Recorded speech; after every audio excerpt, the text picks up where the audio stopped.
Bueno, le damos la más cordial bienvenida a Juan Miguel Zunzunegui, que ya pues antes de esta pausa le platicábamos de su semblanza, y la verdad es un honor para este programa tener a Juan Miguel. Yo en lo particular lo he seguido mucho en TikTok y he leído varios de sus libros, me gustaría leer más.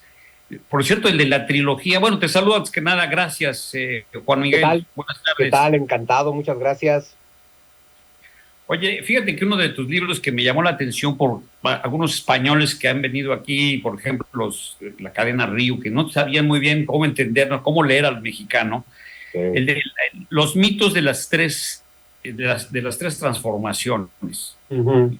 donde hablas de por qué somos como somos, de alguna manera, aunque en varios de tus libros tratas de describir esta mezcla, qué somos, si somos más españoles, más prehispánicos, eh, pero muchos reniegan, ya sabemos quién, de quién, por cierto, que hay que pedirle disculpas, pero en fin, ¿qué nos puedes decir de entrada sobre nuestra idiosincrasia, de cómo somos y por qué tú en particular te has enfocado mucho este tema?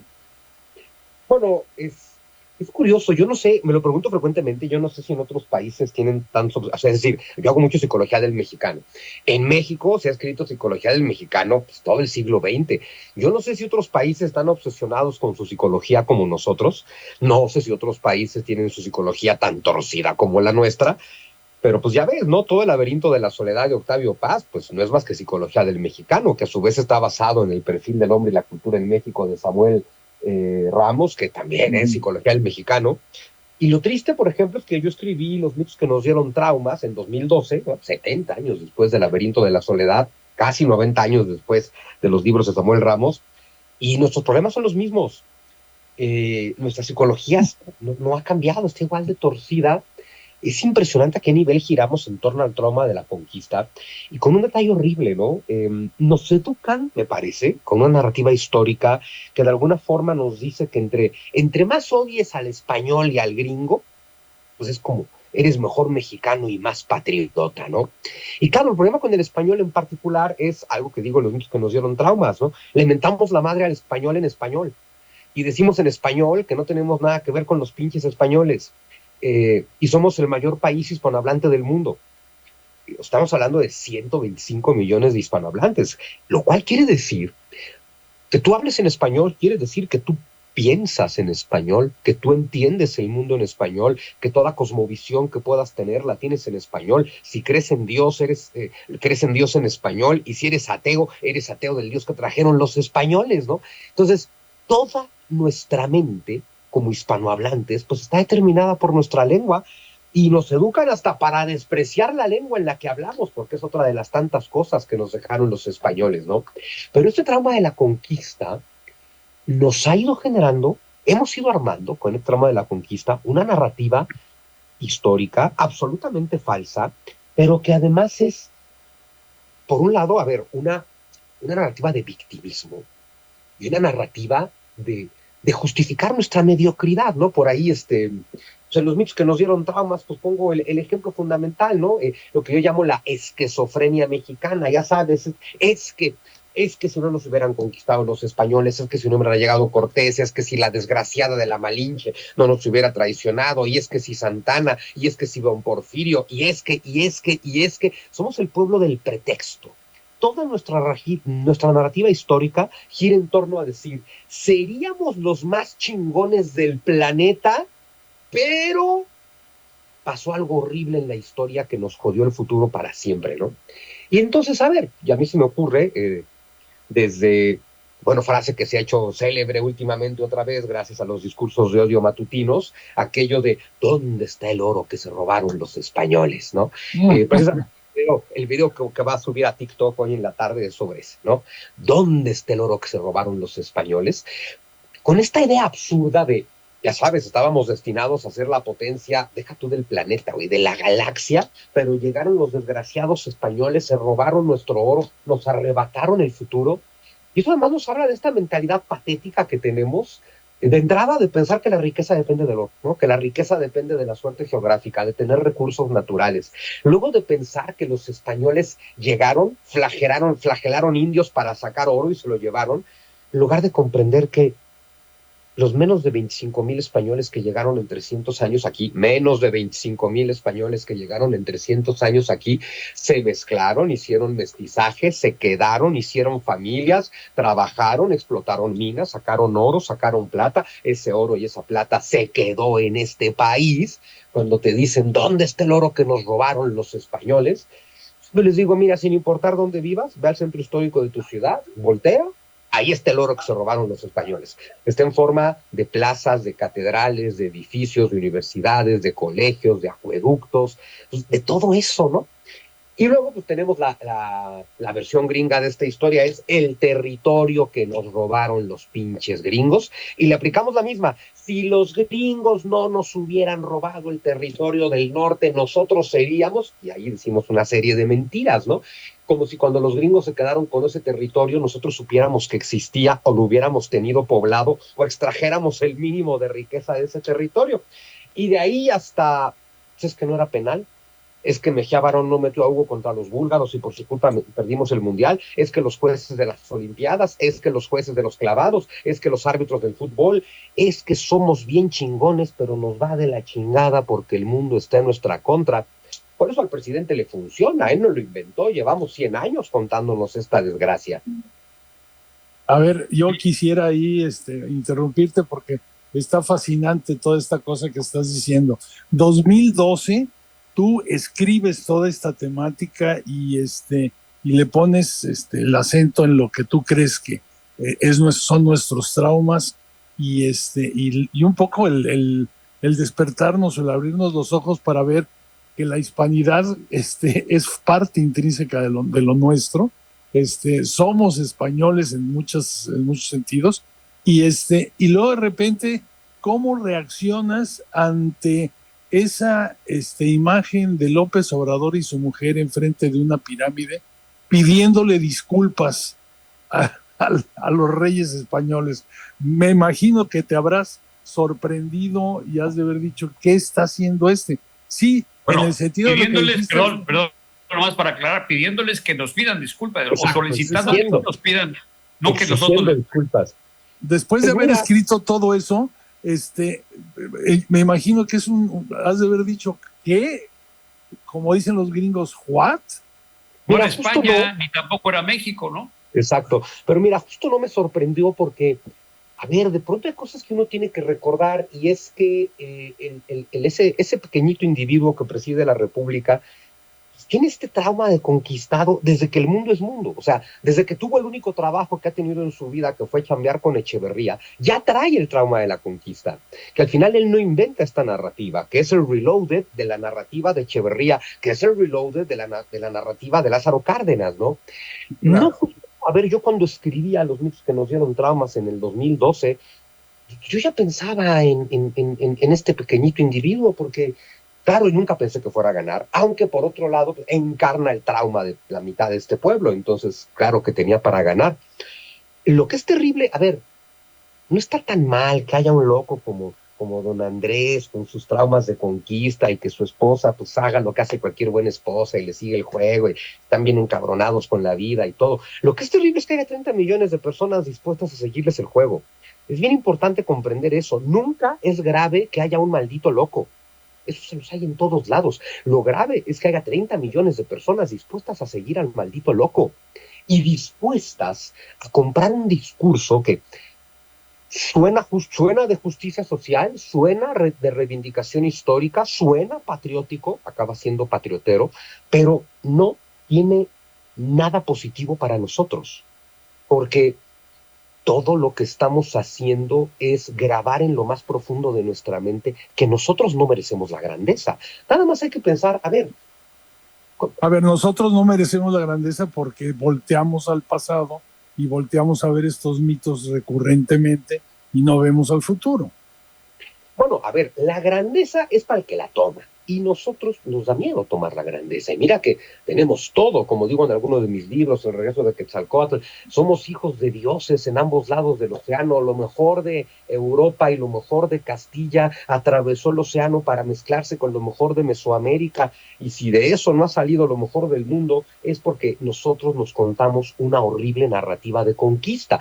¿Y a qué me refiero cuando digo que lo mejor de Europa cruzó el océano? Porque desde ahí tenemos un problema. Siempre nos contamos esta versión de la historia donde, es que pinches españoles, y decimos babosadas como ojalá nos hubieran conquistado los ingleses, entonces estaríamos muertos todos, al estilo de los ingleses, ¿no? Donde para un inglés no vuelve a crecer el pasto.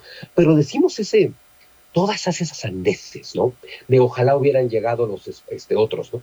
Y sin embargo, nos enfrentamos a un problema. Somos un pueblo que se siente muy patriótico, muy nacionalista. Viva México, cabrones. Viva México, hijos de la chingada. Como México no hay dos. Mexicanos convencidos, seguramente convencidos en serio, que aman a México, pero nos enfrentamos a este problema, que es como decir, amo a México, solo me gustaría que nuestro pasado hubiera sido distinto. ¿Sí? O sea, amo a México, pero ojalá no hubieran llegado los españoles.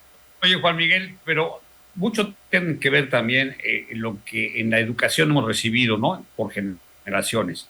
Esa historia que nos han inculcado, que dices, pues es la que sabemos, ¿no? Y es la que nos creemos.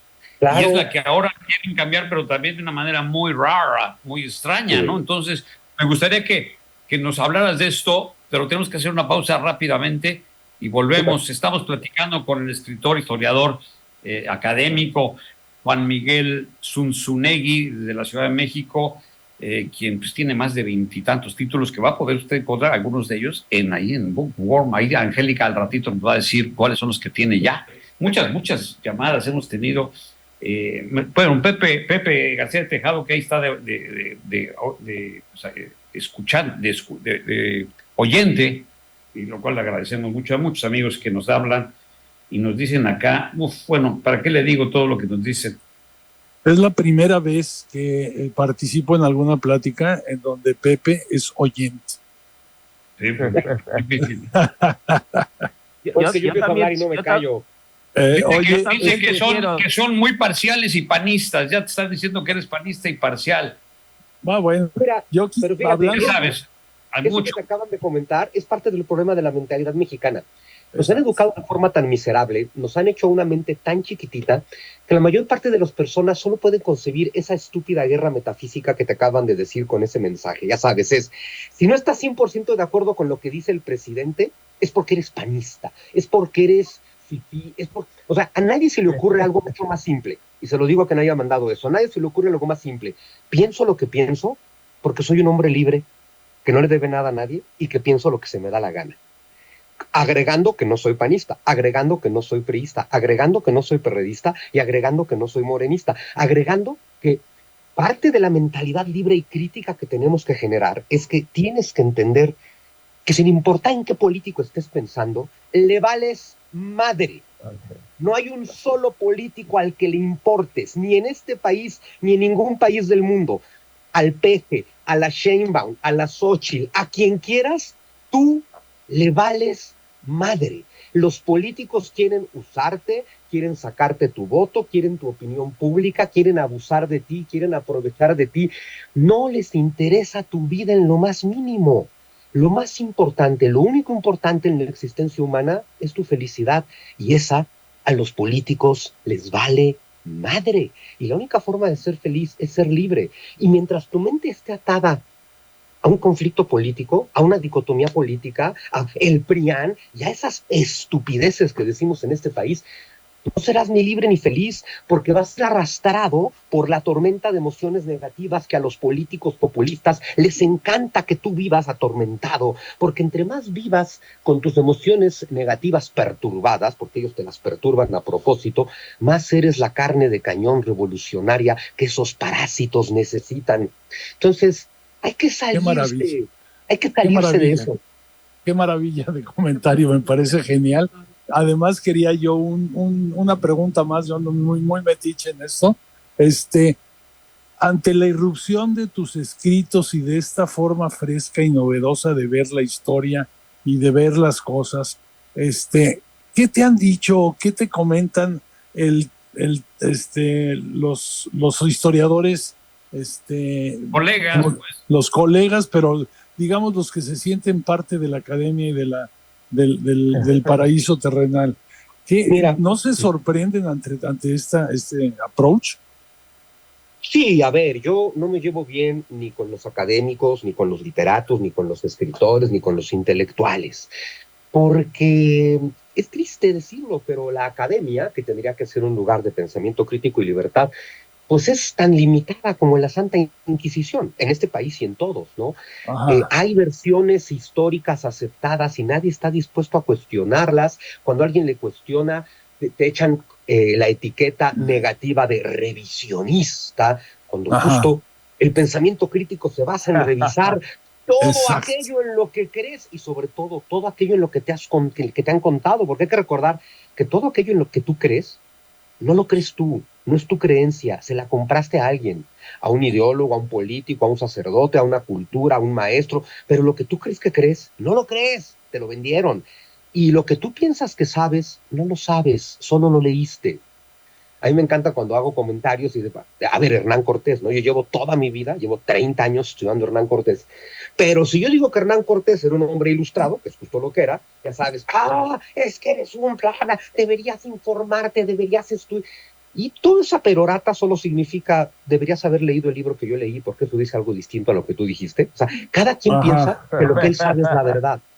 La diferencia entre los académicos y yo estoy convencido de una cosa, lo que yo sé no es la verdad. Yo nunca he pretendido que lo que yo sé o lo que yo interpreto o lo que yo entiendo es la verdad.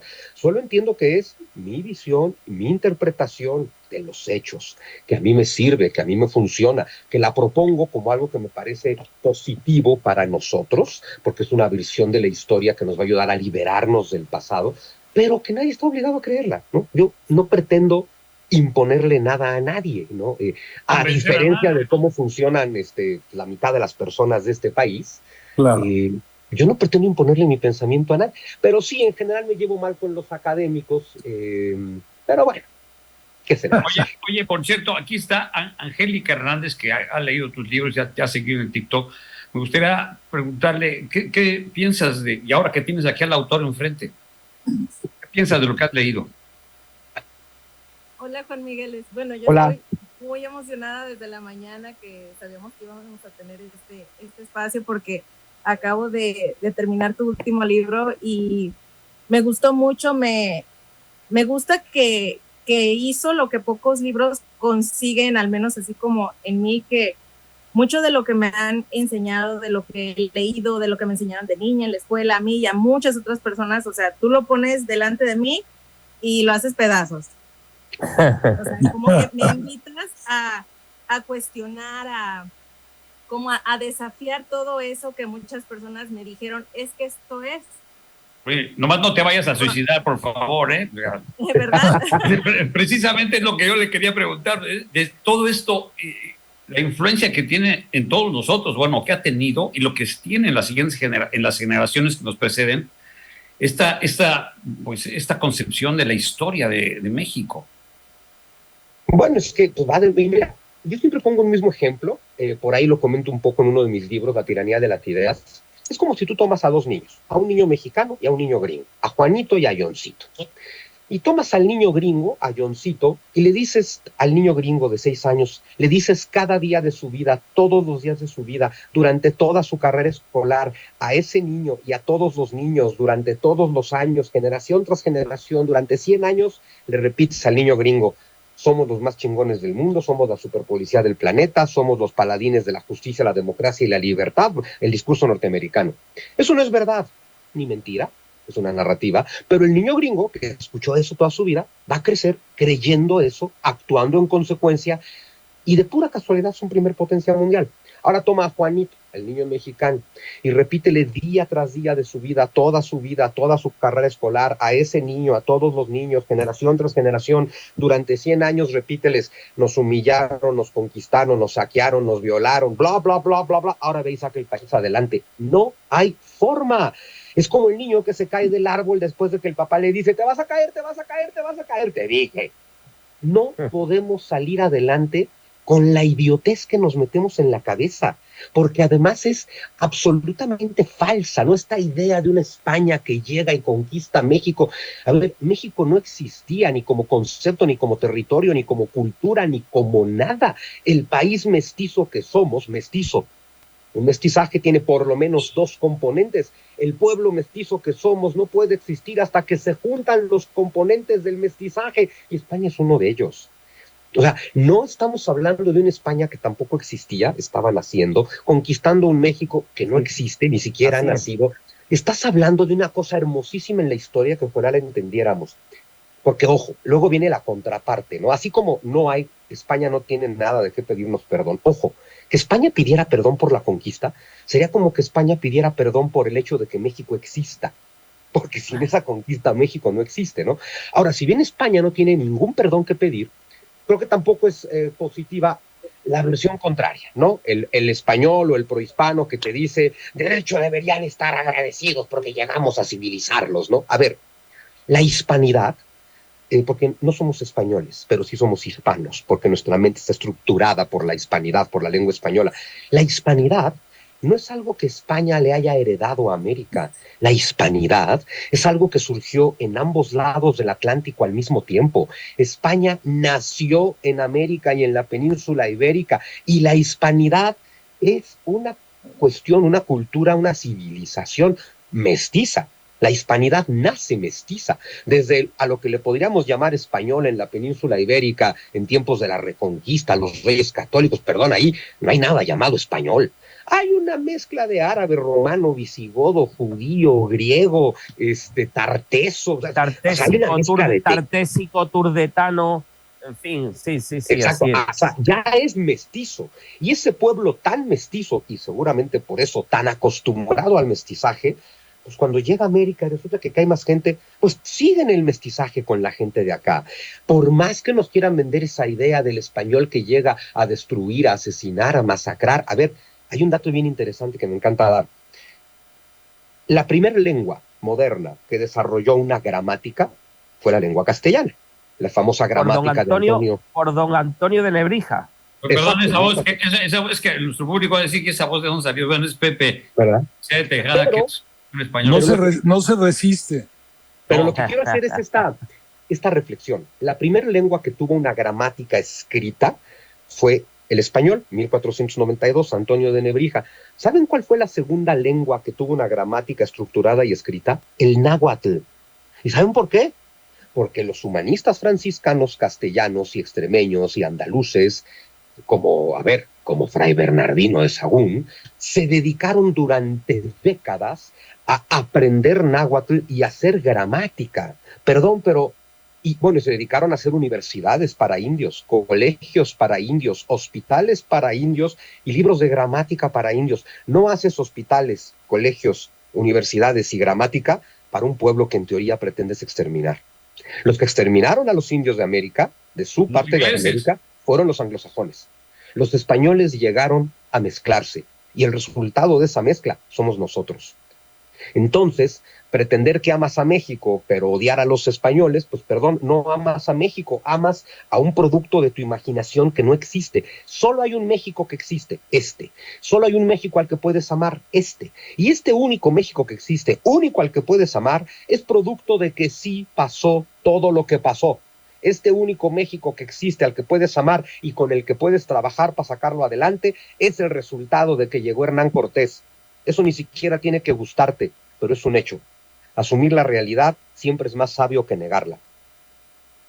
Ahora, vamos a tener que hacer otra pausa, pero yo me preguntaría, bueno, ¿qué hacer? O sea, ahora, ¿a dónde voltear ahora? ¿Cómo poder, corregir? Encontrar la verdad de nuestro futuro, o sea, de cómo poder ser, reconociendo nuestra hispanidad, pero también pues con una carga que traemos de mitos y de traumas, cómo zafarse de esto, y más cuando el propio gobierno federal nos está pues influyendo a través de esta nueva educación, nueva escuela mexicana. En fin, tenemos una pausa y volvemos.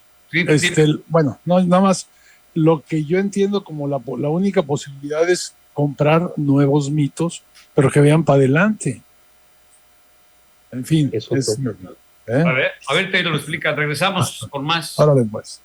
Muchas gracias a todos los que nos escriben, para bien y para mal. Ya vimos, ya nos han insultado mucho también por un lado, pero por otro lado también hay mucha gente que está de acuerdo y está encantada escuchándote. Y también pues, Angélica Hernández, que es donde está ahí Bookworm, ahí enfrente de Intercerami, que antes de llegar acá a San Lucas, que es una librería sensacional. ¿Tienes qué libros tienes de él? Ahorita. Ahorita contamos con el último libro que escribió, el de Falsificar la Historia, que lo acabo de terminar, está buenísimo. Ahora entiendo por qué se lo llevan tanto, ya me quedan súper poquitos y llegaron muchos. También me llegó El regreso del Quetzalcóatl y tengo 2 de la trilogía de la Independencia. ¿No tienes el Falsificando la Historia? Ese ahí sí me lo guardas. Sí, es el primero que puso, sí. Ah, pues ese es Falsificando la Historia. Sí. Falsificar la Historia. Ese ahí, ese mero. Bueno, algo le querías preguntar de lo que leíste. Falsificar la Historia. Angélica. Sí,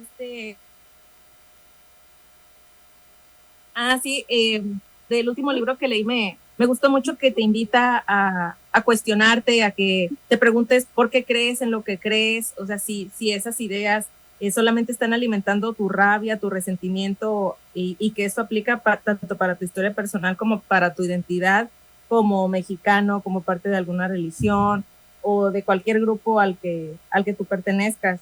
Y detecté mucha pasión por la historia. Y una de mis preguntas es, ¿sobre qué periodo de la historia te apasiona más escribir? ¿Sabes qué? Hay ciertos momentos de la historia que son como grandes nudos donde todo confluye, ¿no? Donde pareciera que todas las causas del pasado llegan a un punto y que ahí se genera todo el futuro. Ejemplo, la caída de Constantinopla, 1453. No hay un solo evento del mundo moderno que no se explique ahí, hasta el descubrimiento de América, que es otro de los grandes nudos. El siglo XV me fascina. El paso del siglo XV al XVI, que es el nacimiento del mundo moderno, es fascinante. Entender, porque ahí surgen todas las ideas que todavía sostenemos hoy en día. Y el paso del siglo XIX al XX, que es, bueno, otro periodo de una transformación mundial fuera de serie. Me gusta mucho concentrarme en esos momentos de la historia, ¿no? Cuando hay estas enormes transformaciones. Me gusta mucho la historia moderna. Yo pensaría que es eso, el paso del siglo XV al XVI y el paso del siglo XIX al XX. Eso es lo que más me gusta. Sí. No, yo lo que quería saber es si tenemos alguna salida. Es decir, nos hemos creado todos estos diferentes, como tú las llamas, diferentes ideologías de la historia, y unos ensalzan a unos perdedores y otros ensalzan a los ganadores, y todos son, como tú mencionas, ideologías en torno a la historia para algún con algún objetivo, ¿no? Y nosotros nos hemos comprado esas ideologías, especialmente la ideología de la independencia, de la reforma y de la revolución, sin verla, y otras gentes viendo la contraparte. Pero sin embargo, todo eso nos lleva a una situación en la que pues no hay forma, no hay salida, estamos atorados.